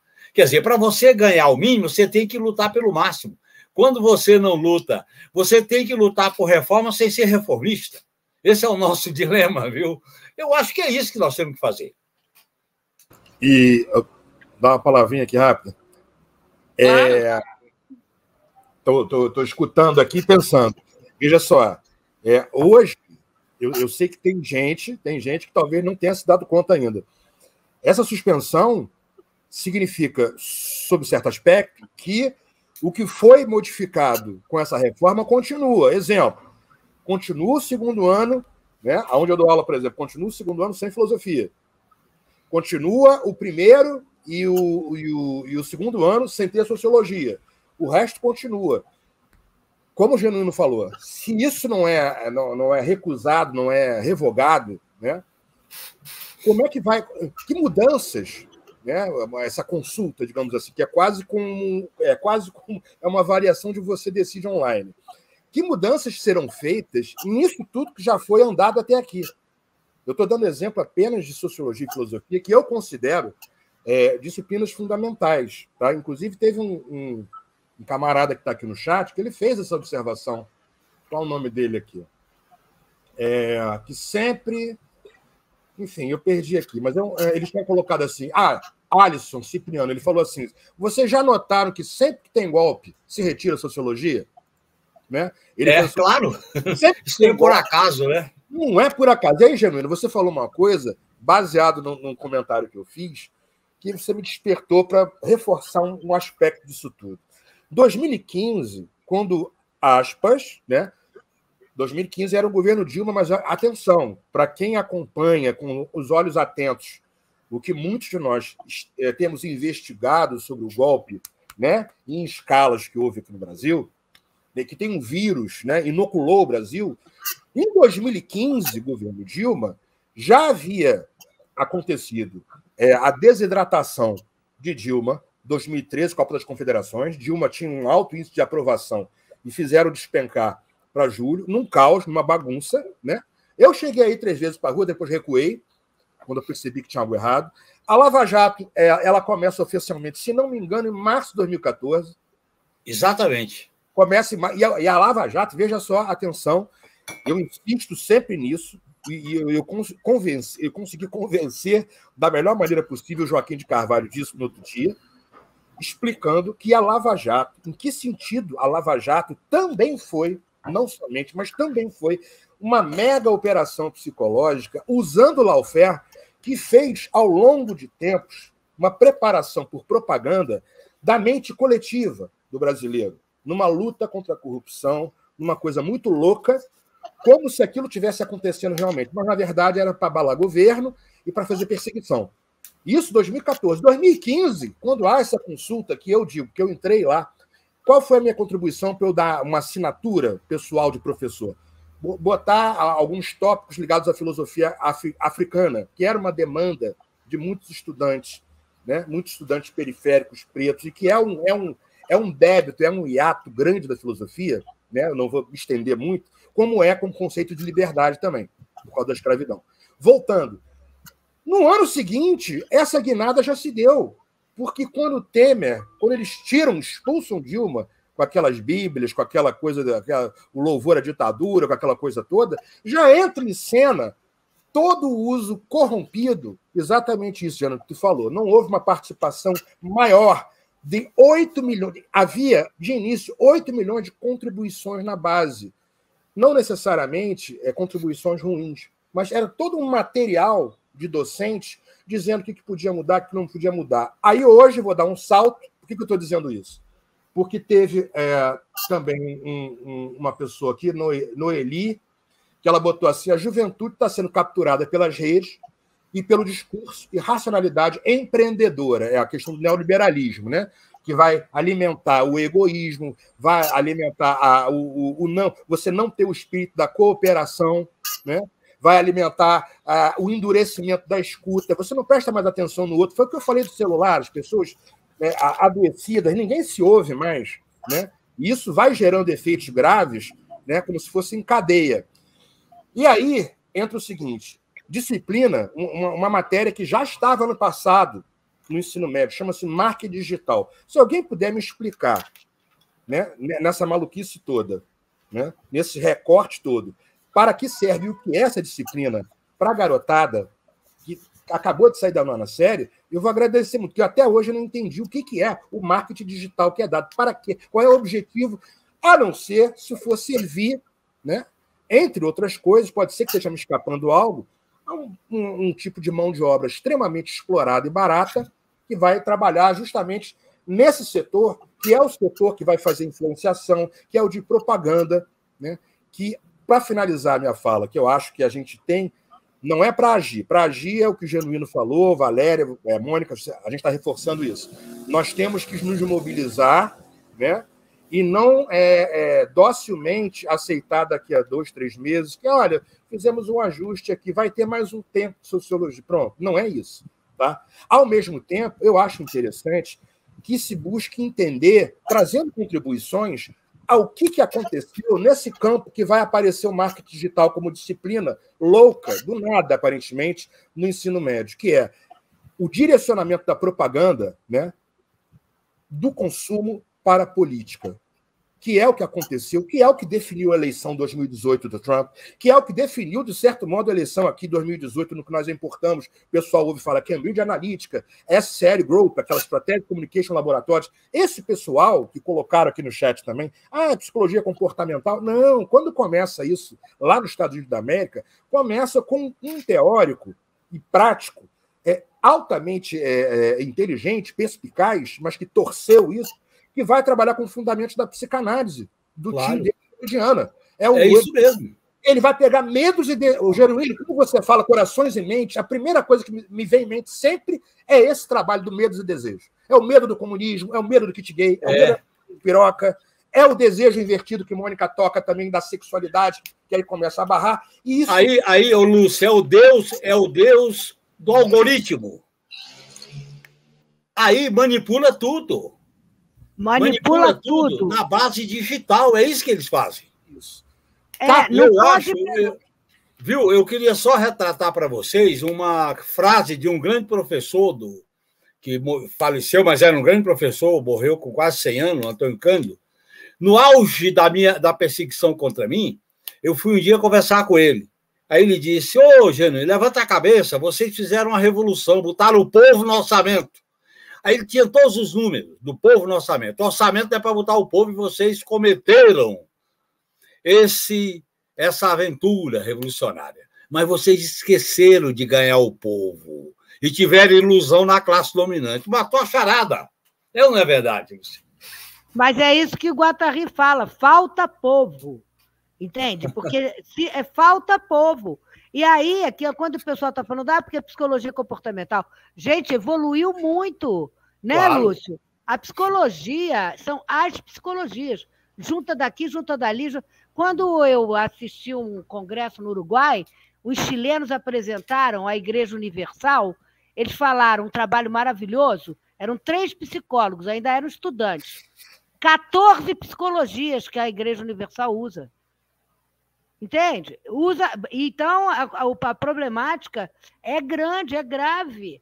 Para poder... E a gente tem que ver também, Genuíno, as redes sociais, o tipo de transmissão que é feita nas redes sociais e também nas TVs abertas, porque está o tempo todo ganhando corações e mentes. Entende? No caminho contrário, porque a revolução pode ser ou arcaica ou progressista. Eles continuam bravamente conquistando os corações e mentes para o esgoto deles. Até porque, Mônica, o caos, a insegurança e o medo levam essas pessoas para o discurso do ressentimento, do ódio e do medo. Exatamente. Olha, só respondendo uma coisa que você falou, Lúcio, do marketing digital, né? Na verdade, é para você produzir essa coisa de você trabalhar para você mesmo, de você ser empreendedor, para você se vender, para você ser. Então, quer dizer, no fundo, o que a gente está falando é o tapete neoliberal. Né? O que está por trás é uma sociedade completamente subalterna e cumprindo a função de trabalhar sem pensar. Né? Valéria, psicologicamente, incentivo o narcisismo. É por isso que a gente fala da psicopolítica. Isso. Pode ver que todas essas estratégias políticas incentivam determinados comportamentos psicológicos que levam a determinados problemas de relacionamento, problema de desejo, problemas emocionais. Mas isso não é do âmbito da psiquiatria, gente, é das psicologias. Exatamente. Diga, Lúcio. Não, só uma observação, ouvindo o que vocês estão falando aqui. Atenção, colegas marxistas, que eu tenho vários, né?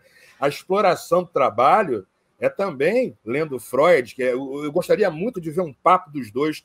Infelizmente, não foi possível, porque Marx foi. Eu também, Lúcio. Seria um baita papo, porque tem a exploração do trabalho psíquico.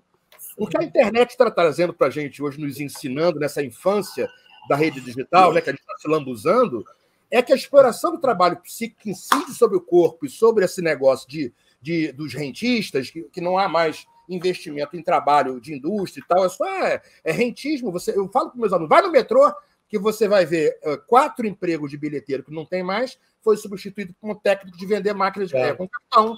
Vai Aí, Lúcio, nós vamos ter um problema. Nós temos que redefinir o próprio conceito de classe trabalhadora, porque a classe trabalhadora não é mais aquele antigo trabalhador da fábrica do macacão. Classe trabalhadora é aquele que não vive do trabalho de outro. O cara que não explora o trabalho de outro é classe trabalhadora, que vive do seu próprio trabalho. Aí nós temos que ter uma agenda para dialogar com a classe trabalhadora, que não é só o Bolsa Família. Direitos sociais, direito à cultura, direito ao entretenimento, direito a uma subjetividade que discute no plano da educação.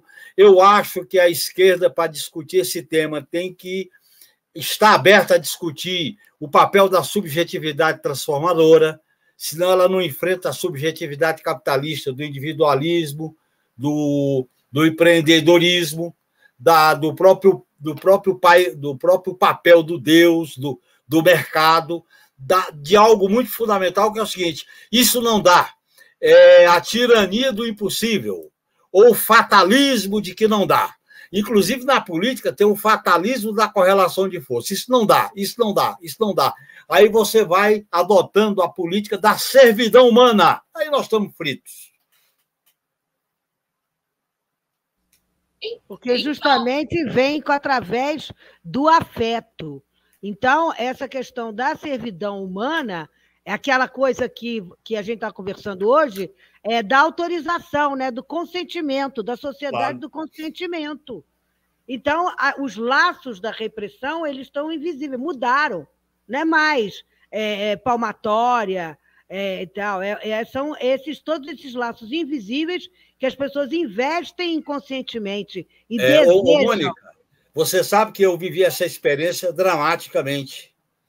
Quando eu tive preso na época da ditadura e preso agora na Papuda, um dos rituais lá é você botar a mão para trás quando chega uma autoridade. O que é a mão para trás? Baixa a cabeça e bota a mão para trás. É o gesto de obediência. A gente disse, não, isso nós não fazemos. Isso não dá.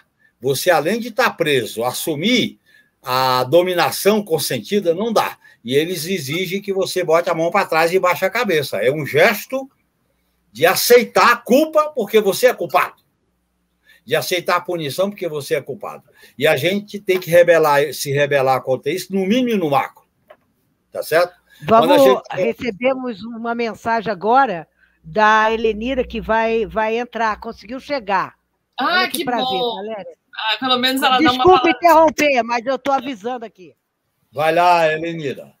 Ô, Genuíno, tem 2 superchats aqui que o Marcelo Diniz mandou. Eu agradeço o superchat que nos ajuda, mas são 2 superchats realmente de crítica, né? Ele fala: o governo Lula é o principal entrave à revogação do ensino médio. Vocês querem enganar quem? Estamos diante do governo do PT e não do Bolsonaro. E aí isso aí ele está exagerando. Tudo bem, deixa eu só mandar um outro. Arcabouço fiscal, manutenção desta reforma do ensino médio, a manutenção da PPI na Petrobras, calote eleitoral. Nós temos que lutar contra isso. Temos que lutar contra isso. Pronto. Sim, temos que lutar contra isso. Ele venha somar conosco na luta e não ficar aproveitando isso para detonar o governo Lula. O governo Lula é a melhor possibilidade histórica que nós temos. Nós temos que ser leal a ele e pressionar, acompanhar, fiscalizar e exigir. Uma coisa que o Lula sempre colocou, é que ele falou, né? Podem me pressionar, não é isso? Não é isso que ele vem falar? Claro. É isso, Lúcio, que você ia falar? Desculpa. Eu ia completar assim. E foi uma luta para eleger ele. Foi um negócio ali, foi uma batalha. Tem detalhe também. Não vem distorcer agora, não, porque foi uma luta. É como diz o ditado, Lúcio, não vem que não tem. Nós temos que ajudar a governar, mas a gente não pode ficar engolindo sapo e tem que apontar o dedo para quem está contra a corrente. Mas, para a gente, assim, enquanto a Helenira ainda não chegou aqui, né? A gente tem 20 minutinhos aqui para finalizar a nossa live, mas, assim, eu queria ainda trazer um pouco a questão fundamental que a gente tem discutido aqui ao longo dos anos, né, com a Mônica, que é como é que a gente muda o pensamento dessa questão neoliberal, minha gente? Como é que a gente muda isso? A Helenira está chegando aqui, vamos ver se ela... Deixa eu dar um oizinho aqui, vamos ver se ela consegue entrar. Olá, Helenira. Oi, gente, boa tarde, quase boa noite, desculpem. Boa tarde, Helenira. Mas a falta de teto no aeroporto Santos Dumont não ajudou a minha vida. Muito obrigada. Obrigada pela sua presença. Fica o convite aí para você voltar com mais calma aí num outro dia também, para a gente aprofundar mais os assuntos. Mas então, assim, já falamos do ensino médio, falamos dessa questão da violência aqui nas escolas. Mas, assim, o que eu estava comentando aqui agora quer dizer, o que a gente tem feito, né, ao longo dessas 43 lives, onde a gente está analisando como é que são construídas essas subjetividades que aprisionam as pessoas nessas caixinhas de subserviência, né? Então, quer dizer, esse ensino médio funcionando como a possibilidade de você criar mão de obra barata, pessoas que não vão poder ter acesso à universidade, quer dizer, aumentando a discrepância, esse abismo social. Então, de repente, se você puder dar uma palavrinha aí no susto. No susto. Bom, boa tarde a todos, todas. Beijo a cada uma que está aqui. Bom, vamos lá, né? Eu acho que tem uma diferença importante, sabe, Mônica e demais, que eu tenho chamado a atenção, é que nesse caso, quando a gente vai descrever a reforma do ensino médio, ela tem mais a ver com um processo de empacotar o ensino para poder ele ser vendido em larga escala com altas taxas de juros, e ao fazer isso, ele aprofunda mais esse abismo, mas nesse momento, porque assim, para a burguesia, o ensino, a educação no capitalismo é sempre um meio de formar a classe para ser explorada. E tudo que a gente avançou em relação a isso foi andando contra a correnteza da burguesia nesse sentido, né? Então a gente conseguiu, dentro das contradições do capitalismo, fazer com que os estudantes, os jovens, os adolescentes da classe trabalhadora tivessem acesso a mais do que o mínimo que eles queriam que a gente tivesse acesso. Só que no caso da reforma desse chamado novo ensino médio, ele tem realmente uma inovação que é o fato de que eles precisavam criar um esquema onde eles transformassem a educação eu sempre digo isso, né, para a burguesia existe uma coluna de custo e uma coluna de lucro, né? E antes a educação estava só na coluna de custo, mesmo quando ela já era mercantilizada, ela já era vendida e comprada, mas isso era só uma forma de criar distâncias mesmo entre as classes, mas agora não. Agora eles estão querendo botar não só a educação, mas a saúde, o saneamento, a assistência social na coluna do lucro.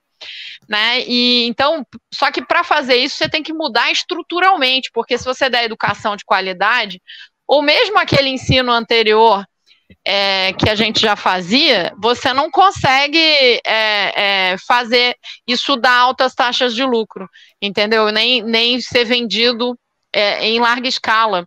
E aí eles mudaram muito a estrutura. Por quê? Porque eles têm uma quantidade grande de oferta, por exemplo, de cursos online, que são cursos com baixas cargas horárias, né? 30, 50 horas, e também tem uma estrutura de material que envolve apostila, ambiente virtual de aprendizagem, simulações, animações e todo tipo de bagulho, porque, na verdade, no fim das contas, essas coisas ensinam muito pouco ou nada, que eles precisavam vender. E aí eles olharam e eles estavam esgotando, né, a capacidade deles de lucrar no ensino superior, e eles resolveram meter a mão no ensino médio, porque tem um mercado maior. Então, quando eles fazem a proposta do novo ensino médio, no Todos pela Educação, na Fundação Lema, né, Instituto Ayrton Senna, a gente vai reparar que eles estavam querendo transformar a educação numa commodity que pudesse ser negociada na Bolsa. E exatamente como soja e café, que para ser negociado na Bolsa você precisa empacotar ele num formato em que isso permita um comércio internacional, eles fizeram isso com o novo ensino médio, né? Eles empacotaram o ensino em formatos que eles podem vender no atacado para os governos, né, e no varejo para os estudantes. E é por isso, esse é o principal elemento do grande aumento de carga horária, né? O grande aumento de carga horária com uma diminuição da carga horária do ensino anterior, porque reparem que a gente antes tinha 3 anos, 800 horas, dava 2.400 horas, né? E eles online colocam um teto na base comum curricular de 1.800 horas. Por que eles fazem isso? E, ao mesmo tempo, aumentam o conjunto para 3.200 horas, porque você vai ter aí um potencial mercado, né, de 1.400 horas para eles venderem essa bagulhada que eles fazem em nome de ensino. É por isso que tem que aceitar professor que não seja formado, é por isso que você tem que colocar no pacote que todas as experiências dos estudantes podem integralizar a carga horária, porque na verdade é isso. O estudante, por exemplo, que trabalha, não vai conseguir fazer tudo na escola, pode comprar os pacotes diretamente no varejo, e as redes vão comprar no atacado. Esse também é o motivo pelo qual tem que mudar e fazer o ensino de biologia, física, história, sociologia, ele também tem que ser por área, e misturado nos tais dos itinerários, porque também é uma forma de fazer isso. Então, de poder fazer essas apostilas, esses ambientes virtuais, esses elementos virtuais que eles chamam de aprendizagem, que na verdade é uma bagulhada desestruturada. E aí sim, aprofunda muito esse abismo, sem dúvida nenhuma, porque também esse mesmo projeto de ser humano neoliberal para o Brasil tem um projeto de um Brasil que seja, de novo, um grande fazendão, que não produza ciência e tecnologia, que não tenha industrialização. Isso tem a ver também com o papel que a gente está jogando aí na divisão internacional do trabalho, né, para a qual Bolsonaro também funcionou muito bem. Então, acho que é uma articulação dessas coisas que acaba se manifestando dessa forma. Mas a gente precisa lembrar que o elemento principal é esse, tanto que foi a primeira vez que a gente tem um processo aí, no início dos anos 2000, de empresas que vendem ensino que estão negociando ações na Bolsa. Isso não existia antes. É nesse processo que nós estamos, então. Eu vi até uma entrevista sua que você fala acho que da Croton, se não me engano, né? Quer dizer, é um grande conglomerado, né? Quer dizer, voltamos a falar, o tapete é o neoliberalismo, né? É transformar tudo em mercadoria. Como é que você acha que a gente consegue resolver aí? A gente está falando de pressão nas ruas, porque, em tese, se esperaria que o governo revogasse esse ensino médio, né? Com uma rapidez bem maior, mas Como é que você vê Tem isso? muita gente se decepcionando com a lentidão das revogações, não só em relação ao novo ensino médio. Tem uma série de medidas do Bolsonaro que o governo Lula está demorando mais do que a gente gostaria, ou inclusive não coloca nem a perspectiva de revogação em muitas coisas. A gente viveu no Serviço Público Federal uma portaria que foi editada dia 19 de dezembro, por exemplo, no governo agora, 19 de dezembro de 2022, no finzinho do governo Bolsonaro, e todo mundo achava que o Lula ia entrar e a gente ia revogar isso rapidamente, e não acontece. Bom, tem uma série de amarras, né? Ele é um governo que está pisando em ovos sob uma pressão muito grande. A gente tem uma conjuntura muito mais difícil que a de 2003, a gente está num processo de retomada de uma organização depois de 4 anos onde a gente foi muito massacrado. E aí eu preciso dizer, tem muita gente que fica falando assim, mas enquanto o Bolsonaro estava, vocês não fizeram nada. Bom, gente, eu não sei em que planeta vocês estavam, mas eu tomei bomba do governo Temer, tomei bomba do governo Bolsonaro, a gente fez um monte de mobilização, mas fazer mobilização sob um governo fascista em que eles prendem, torturam e demitem, obviamente é muito mais difícil. E sem contar que a maior parte das mobilizações que a gente estava fazendo eram mobilizações para frear retrocessos, então era para não deixar privatizar a Petrobras, para não deixar passar a PEC 32 da reforma administrativa, por exemplo, que se ela tivesse passado, nesse momento a gente ia ter que discutir como é que a gente ia evitar o fechamento dos institutos federais, a demissão dos servidores públicos, a transformação do Estado num grande cabide de emprego só para quem fosse... Eleira, lembra para o pessoal que com a PEC 32, o pessoal da Receita não teria feito o que fizeram no aeroporto de Cumbica, no caso das joias. Não teria feito isso, não teria o cara, se tivesse passado o fim da estabilidade, o cara que denunciou a compra superfaturada, a tentativa de compra superfaturada de vacina, não estaria mais lá, e mesmo sem derrubar a estabilidade, eles tiraram o delegado Saraiva da Amazônia porque ele estava freando os esquemas deles de garimpo nas terras indígenas, ou de assalto, né, de corte de árvores.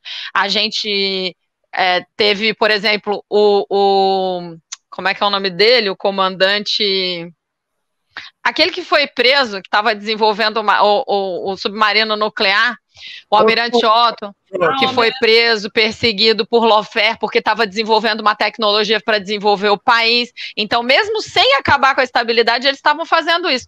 Se acabasse com a estabilidade, a gente não ia ter nada andando, né? A gente teria as escolas paralisadas. A gente tem governos que estão fazendo esse projeto do Bolsonaro já há mais tempo. Por exemplo, aqui em Santa Catarina, a gente já tem mais de 60% dos professores das professoras e professores da rede estadual são contratados temporariamente todos os anos, e eles estão fazendo seleções que colocam, inclusive, critérios ideológicos. Está aparecendo o Uber, para vocês terem uma ideia, as pessoas se inscrevem e, às vezes, o CPF delas é bloqueado para se inscrever para dar aula no estado, e elas não conseguem saber nem por quê que está bloqueado. E as desculpas são as mais variadas. Então, no governo federal, isso não aconteceu porque o governo Lula e Dilma recompôs uma parte do Estado que o governo Fernando Henrique tinha destruído, mas só nos 4 anos de governo Bolsonaro, não abrindo vaga para contratar em lugar de aposentadoria ou de morte, eles diminuíram em 10% o número de servidores ativos, com um crescimento de quase 8% da população. Então, é uma redução brutal do Estado. E teria sido muito pior. Então, a luta que a gente vai fazer agora é uma luta no outro patamar em relação ao governo, mas isso não significa que esse contexto que permitiu o Bolsonaro ser presidente não está aí. Então, você tem uma série, por exemplo, o lawfare não acabou. A gente tem ainda na CGU, nos tribunais de contas e no judiciário, vários neonazistas ou militantes bolsonaristas que estão esperando qualquer vírgula para botar na cadeia o povo do governo Lula. Então, é muito mais complicado. E aí, assim, não tem jeito. O jeito de enfrentar isso é, sim, na pressão. E o próprio Lula sabe disso. Tem uma mudança significativa que eu tenho chamado a atenção de 2003 para 2023 no Lula, que é o seguinte: quando ele se elegeu em 2003, o discurso majoritário na maior parte do PT, principalmente nas correntes majoritárias do PT, de quem foi para o governo e de quem estava na CUT, no MST, por exemplo, foi, gente, agora nós vamos parar de pressionar o governo, porque o governo sempre dizia assim, não, pode deixar que a gente resolve, vocês podem descansar, vocês lutaram muito para a gente se eleger, vocês podem descansar, não precisa militância. A gente vai dar conta. É só apoiar o governo, né? E mesmo esse apoiar o governo não precisava de militância, tinha uma concepção por trás que era essa. Hoje o Lula está fazendo o contrário todo dia. Todo dia que ele dá entrevista, em qualquer lugar, ele diz, vem para cima do governo, faz pressão, ele vai falar com as mulheres, ele fala isso, ele vai falar com os negros, ele fala isso, ele vai falar com a educação, ele fala isso. Então, por que ele está fazendo isso? Porque o que acontece é o seguinte, quando não tem povo pressionando de um lado, a burguesia não para de pressionar. A burguesia sempre está pressionando qualquer governo, já dizia nosso velho amigo Lenin, nosso velho amigo Marx, que o Estado é burguês no capitalismo. O Estado é propriedade de classe. Então, se a gente não tiver pressão de baixo, não muda nada. Agora, por último, só para... Eu peguei rapidamente a polêmica aí, se o governo Lula... se o problema é o governo Lula. Bom, a gente não pode negar uma coisa, né? Toda vez eu digo, o Lula anda no avião do Maris Gui. O Maris Gui é um desses grandes empresários que negocia educação na Bolsa. É uma série de contradições, é um governo de frente ampla, você não tem uma tranquilidade. O povo... E eu sou da concepção de que não importa o que aconteça, só a luta muda a vida e só na luta que a gente conquista. Então, a gente apoia o governo, a gente vai defender o governo de qualquer ameaça fascista, a gente não vai ser irresponsável, igual uns foram lá em 2015 do Fora Todos. Agora, a gente não vai só passar a mão e elogiar o governo, não é esse o nosso papel, nem o Lula acha que esse é o nosso papel. Muito bem. Bom, eu acho que então, assim, o caminho, que acho que como o Genuíno falou aqui diversas vezes na live, é a pressão, né, Genuíno? Né, Helenino? A pressão, ela cria a autoestima da cidadania insurgente. A pressão cria alternativas e quebra com a lógica do impossível. E a gente transforma o impossível em possível. Olha o que está acontecendo na Europa do estado do bem-estar social. Olha o que está acontecendo lá. Portanto, o capitalismo coloca em risco o futuro da humanidade. A Helenira colocou muito bem. Olha a crise ambiental, olha a crise da Covid, olha a crise da guerra. Porque olha o lucro, o patrimônio, a fortuna dos bilionários mais ricos do mundo.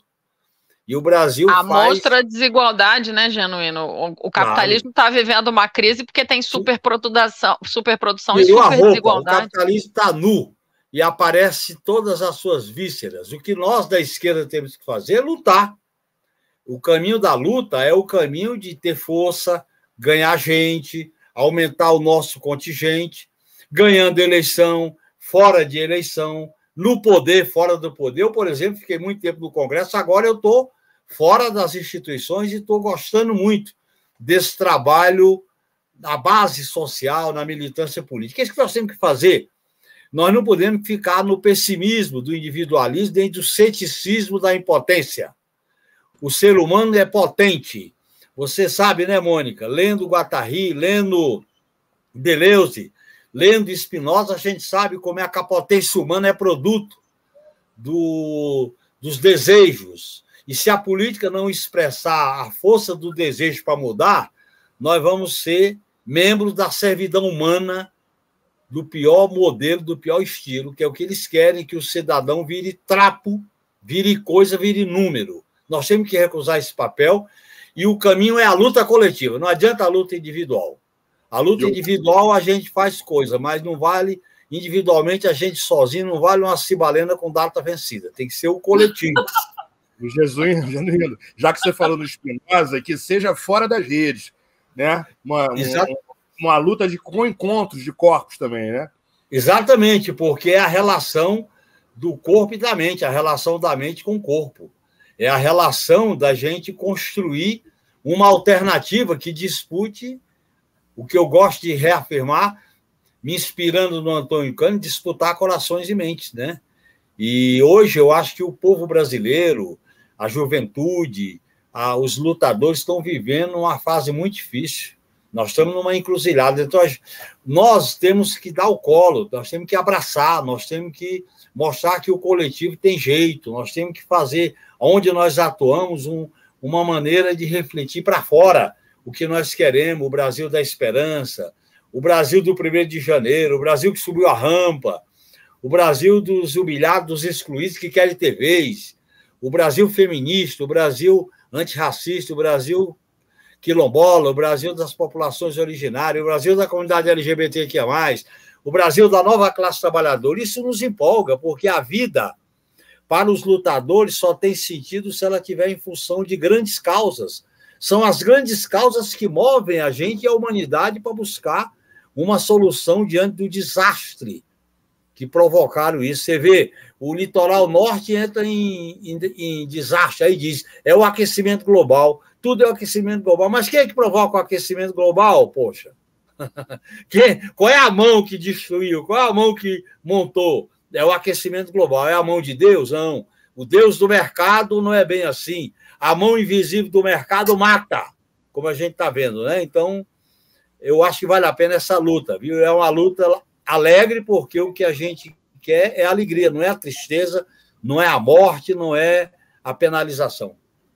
É a prática da felicidade torna-se subversiva quando ela é coletiva. Eu gosto muito dessa frase do Guattari, viu? Eu também. E são 3 ecologias, né? Claro, mental, claro. Do meio ambiente e das relações sociais. Então, estou muito feliz, amei a live, muito obrigada por todos vocês estarem aqui. Nós estamos nessa luta, porque o bom é isso, a gente está se apropriando dos meios de comunicação, fazendo um discurso totalmente de esquerda, que é isso que vai alimentar a nossa luta. A TV 247, parceiraça, Valéria, parceiraça, e vamos continuar, porque o principal é não atrapalhar, né? Muito bom. Lúcio, suas considerações aí. Olha, só agradecer, escutar vocês, aí estar com vocês para a gente pensar, né, alternativas, reforçar a necessidade de luta. E é isso, contem comigo, para a luta, principalmente. Muito bom. E vou passar aí para a Helenina dar a consideração final, mas antes a Viviane Jacó mandou um superchat falando: mas o Lula vai revogar o novo ensino médio? Como ficará? Ficará que nós vamos pressionar ele para revogar, vamos, né? Vamos pressionar. Ele vai revogar na medida da nossa luta, o tanto que for. E só para, acho importante especificar uma coisa, né? Porque a resposta tem sido: revogar é voltar ao passado, revogar é irresponsável. Hoje eu vi uma reportagem que os canalhas escreveram como se suspender o calendário de implantação fosse suspender as aulas. Essa mentirada, né, que a burguesia sempre conta, eles tentam insinuar que a gente está brincando com uma coisa séria. Quem brincou com coisa séria foram eles. Hoje, as secretarias das escolas estão tendo dificuldade de fazer o histórico escolar dos estudantes por causa dessa bagunça que eles criaram. O INEP não está conseguindo fazer o censo para poder compreender como é que está funcionando o ensino. É bem pelo contrário, o que a gente quer é reorganizar e reestruturar, e não necessariamente para voltar ao que era antes. O que a gente precisa, e aí também é importante dizer que a regulamentação antes, ela não colocava tantas amarras quanto essa atual. Essa atual é muito mais amarrada, ela obriga os itinerários formativos, obriga a redução da carga horária das aulas de muitas ciências importantes. E a gente tem uma resposta, e a resposta está nos institutos federais. O ensino médio integrado no Brasil é o melhor ensino médio, é um dos melhores do mundo, sem dúvida nenhuma o melhor do Brasil, é melhor, inclusive, do que a maioria das escolas particulares, e ele faz ensino, pesquisa e extensão, faz o trabalho como princípio educativo, mais associado a uma formação propedêutica e crítica, com acesso à arte e à filosofia, ou seja, é a formação ampla do ser humano novo, né?